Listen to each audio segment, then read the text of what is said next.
Saludo con mucho gusto a esta mesa a la directora y fundadora de CERN-G, presidenta del Consejo de Administración de Voz Experta, a Susana Cazorla, con el gusto de saludarte, y también al analista de energía y economía, Jesús Carrillo. Gracias a ambos. Miren, por acá arribita va a aparecer un reloj que nos va a ayudar para que su opinión vaya de entre un minuto y medio para hacer más dinámica esta mesa. Y antes de meternos al tema de Pemex, denme una opinión. ¿Qué opinión les ha generado esto que se encontró en Coatzacoalcos, en Veracruz, una especie de refinería? Algunos medios la calificaron como una refinería del crimen o la dos bocas de la delincuencia organizada. ¿Cómo se construye todo esto sin tener a expertos en materia de petróleos, a ingenieros químicos, a gente que le sabe a la cuestión? Denme una opinión para arrancarnos. Susana, empiezo contigo. Buenas tardes, adelante. Gracias, Gabriel. Buenas tardes, un gusto estar aquí contigo y con mi amigo. Hola, Jesús. Mira, el tema de lo que se encontró en Coatzacoalcos es un tema... hay muchas cosas que ya se ven, hay muchas cosas que la gente ya sabe que existen. El tema es la sorpresa que causa cuando las descubren. A mí eso es lo que me llama la atención. El tema de lo que se encontró, la infraestructura que se encontró en Coatzacoalcos, pues necesitas ingenieros químicos que México los tiene, necesitas expertos en petrolíferos que México los tiene. Al tener una empresa petrolera de tantos años, pues hay mucha gente que ha pasado por ahí, que se ha formado no solo en la academia, sino en el día a día para la operación de este tipo de infraestructuras.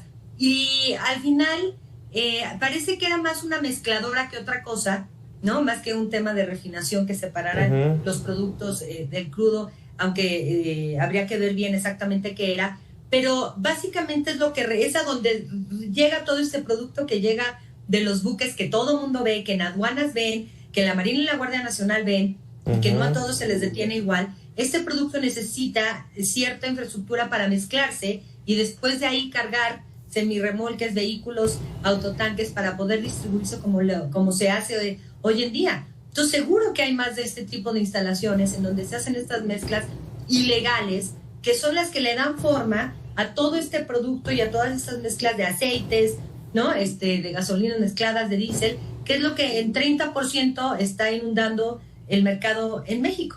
30%. Entonces tú imaginas cuántas de este tipo de infraestructuras no existen en el país. Entonces, vaya, ojalá que le empiecen a cerrar todas estas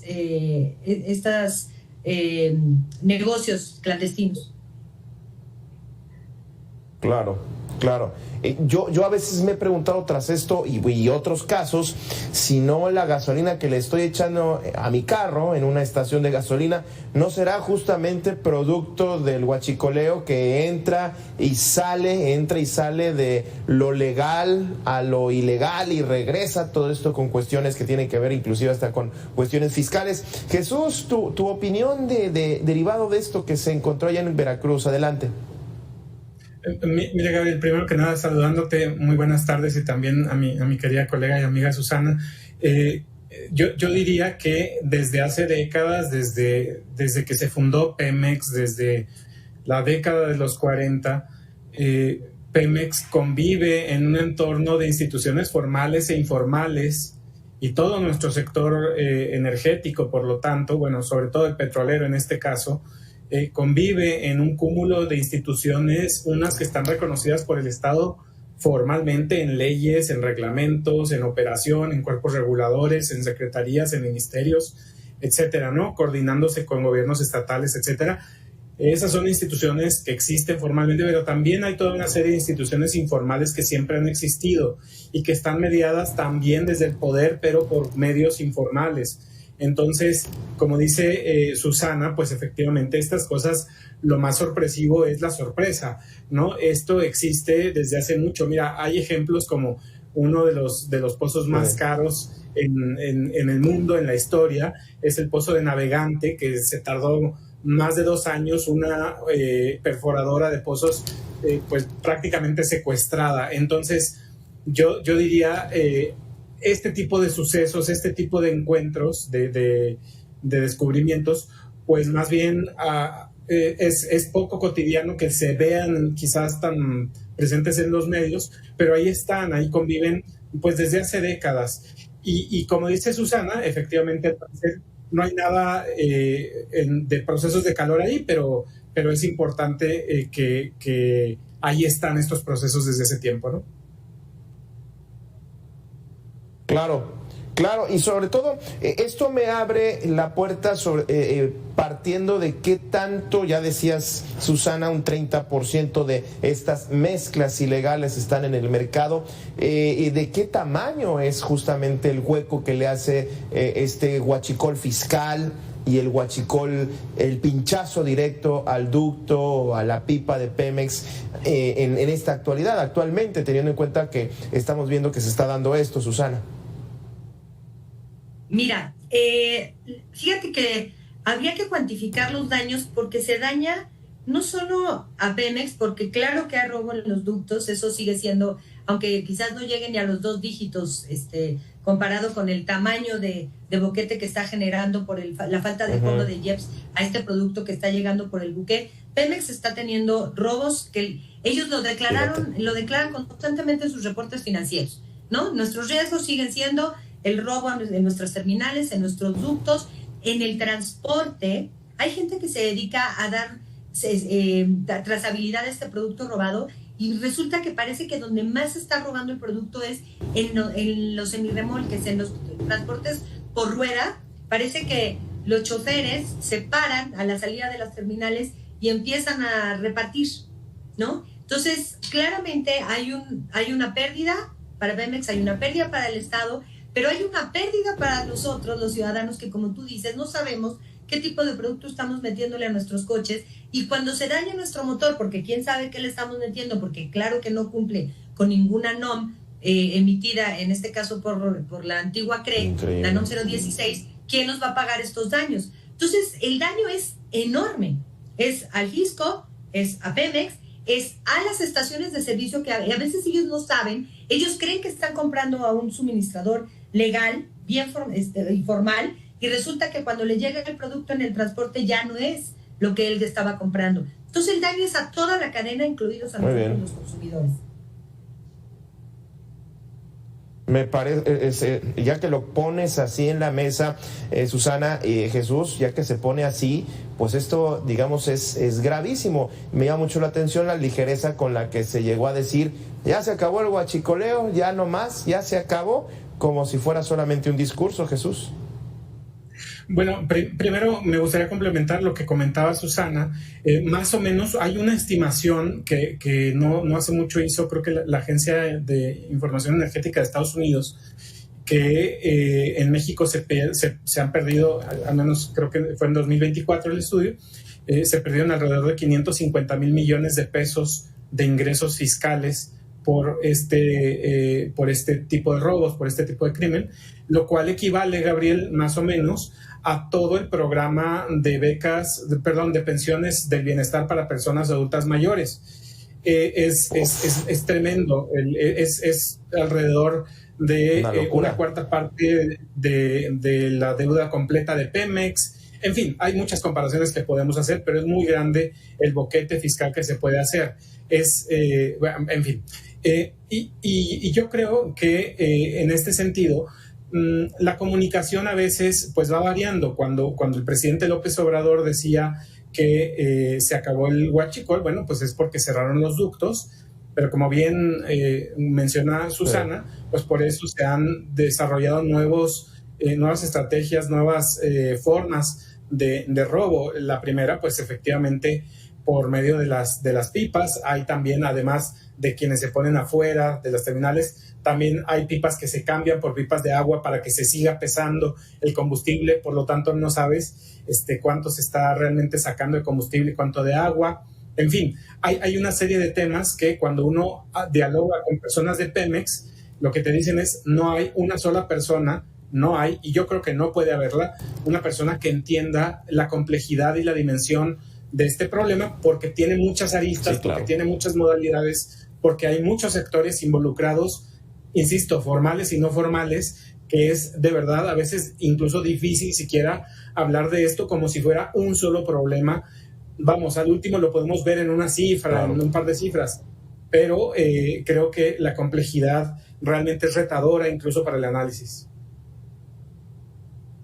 Sí, claro. Ahora, justamente teniendo en cuenta esto tan complejo, el gobierno federal desde el sexenio pasado, pues me parece que ha reforzado mucho el tema del huachicol, pero Pemex también, hablando de una empresa endeudada, una empresa con deudas a proveedores, leía lo de los despidos masivos, y bueno, es una empresa que tiene muchos problemas. ¿Por qué la seguimos arrastrando así, teniendo en cuenta los ingresos, teniendo en cuenta inclusive en esta semana con los precios del petróleo también, ahí todos a la expectativa, si es que se iba a disparar? Al parecer todo parece indicar que no. ¿Cómo es que Pemex se sostiene, Susana, teniendo en cuenta todos estos problemas? Entiendo, es algo muy complejo que quizás pues en 1 minuto y medio pues no nos va a alcanzar, ¿no, Susana? Sí, empecé pensando, híjole, ¿cómo le hago?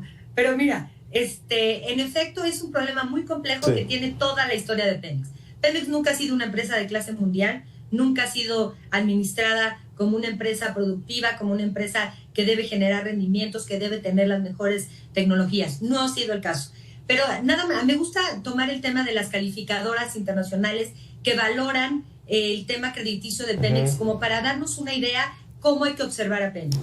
Pemex tiene ya una calificación en su crediticia de B3. Eso es 7 escalones abajo de lo que es la deuda, de la calificación que tiene la deuda mexicana. ¿Qué mide esa calificación?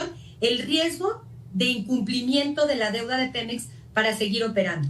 Entonces, la calificación de Moody's, que es de la calificadora que estoy hablando, es ya una calificadora que le aumenta que tiene una probabilidad, le da una probabilidad desde 11% de incumplimiento en el primer año hasta 20% de incumplimiento en la deuda de Pemex. ¿Qué pasa? Y además tiene una perspectiva negativa. ¿Por qué? Primero, porque sigue aumentando la capacidad de refinación de las refinerías para aumentar la producción nacional, a pesar de que esto le genera costos operativos inmensos. Para darnos una idea, esa política basada en ideología pura que se llevó a cabo todo el sexenio pasado, le costó en pérdidas operativas a Pemex más de $55 mil millones. Entonces, tú le das una calificación de pérdida, le calificas menos en su crédito, ¿no? En su calificación crediticia, pero además sigue operando con pérdidas y sigue haciendo cosas que le generan pérdidas. Entonces, ¿cómo es posible que nosotros sigamos financiando con nuestros impuestos una empresa que sigue operando y haciendo cosas que le hacen perder dinero? Primero, paremos la sangría, como lo comentabas al principio. Sí, Jesús, pues un escenario complejo, insisto, en 1 minuto y medio difícilmente lo podemos detallar, pero es claro que Pemex no está funcionando. Yo creo que el gobierno está consciente de eso y al mismo tiempo poco puede hacer en el corto plazo, Jesús. Sí, correcto, es poco lo que se puede hacer en el corto plazo.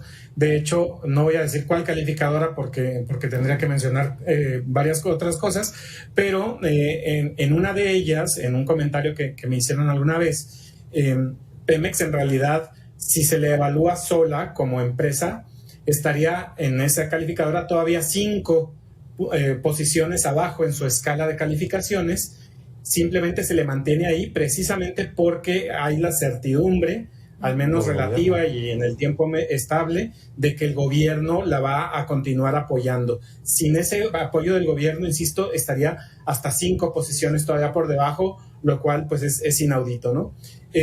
Y este problema que comentas, además de toda su complejidad, le añado otra que estamos viendo y que creo que se ha hecho notar mucho en los medios de comunicación en los últimos meses, que es cómo pone en estrés a toda la industria que depende de Pemex, porque Pemex es un gran comprador, es un gran vendedor que ya tiene prácticamente otra vez el monopolio legal y comercial en México del petróleo, pero también es un monopsonio, es decir, es un gran comprador del cual dependen muchas otras empresas que le venden servicios, que le venden banquetería, que le venden limpieza, que le venden todo tipo de cosas, y esas deudas a proveedores están realmente poniendo en jaque las economías estatales pues de todo el Golfo, ¿no? Eso me parece también sumamente importante.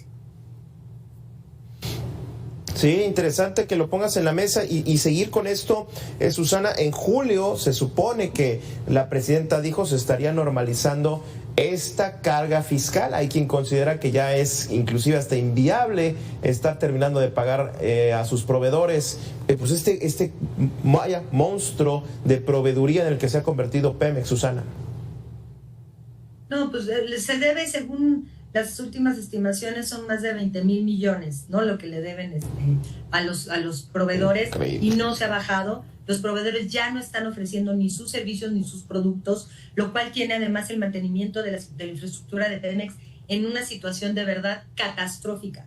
Si tú vas a Tabasco y quieres entrar a un CPG, a un centro procesador de gas, o quieres entrar a una terminal, no se les ha dado mantenimiento en meses o en años. Entonces, insisto, es muy difícil de arreglar el problema, sin lugar a dudas, pero el tema de los despidos, lo cual es una lástima, me parece que es necesario. El tema de dejar de tener esta insistencia en la refinación a costos enormes también debería ser algo que deberíamos cambiar, buscar almacenamiento privado para dar seguridad de suministro a producto, que pudiéramos almacenar más días de inventarios para la seguridad, en lugar de estar haciendo este tipo de cosas. El tema de la gobernanza en Pemex también es una cosa que está en riesgo. Los riesgos ambientales son una cosa que están en riesgo. Entonces no se le paga a sus proveedores, no cuidamos el medio ambiente, el entorno social en donde antes generaba opulencia y generaba trabajos Pemex, ahora está generando costos a las comunidades que están alrededor de Pemex. Hay pueblos fantasma, porque de verdad está en situaciones críticas la infraestructura de Pemex en el Golfo. Entonces es un tema que se va a costar. Eso, así como nos está costando ahorita el presupuesto, va a seguir costando mucho el tratar de arreglar esto, y al final lo que se cree es que va a acabar adjudicándose la deuda como deuda soberana México, la deuda de Pemex, porque no hay de otra. Muy bien, este tema de la gobernanza me gustaría tocarlo en algún otro momento porque se me hace muy interesante, pero bueno, se nos alcanza el tiempo. Jesús, ¿nos puedes concluyes tú? Tienes 30 segundos para poder concluir, ya sabes que los tiempos de la televisión pues son muy rápidos. Adelante, Jesús. Sí, muchísimas gracias otra vez por la invitación, Gabriel. Y yo solo quisiera decir que quizás, volviendo a tu pregunta de por qué se sostiene Pemex de esta forma, es porque tradicionalmente Pemex también tuvo una función social en todo el país, pero incluso en las comunidades donde opera. Y yo creo que la idea o la ideología de que Pemex siga manteniendo esa función es la que hace posible esto. Yo creo que hay que revisar completamente el paradigma desde el que observamos a Pemex, y entonces podremos venir con soluciones un poco más efectivas que sean para toda la sociedad. Muy bien. Sí, tema nacionalista. Totalmente de acuerdo. Jesús, Susana, muchísimas gracias por haber estado con nosotros esta tarde aquí en A Debate, y también a usted que estuvo con nosotros le agradezco. Quédese en Mega Noticias. Con permiso.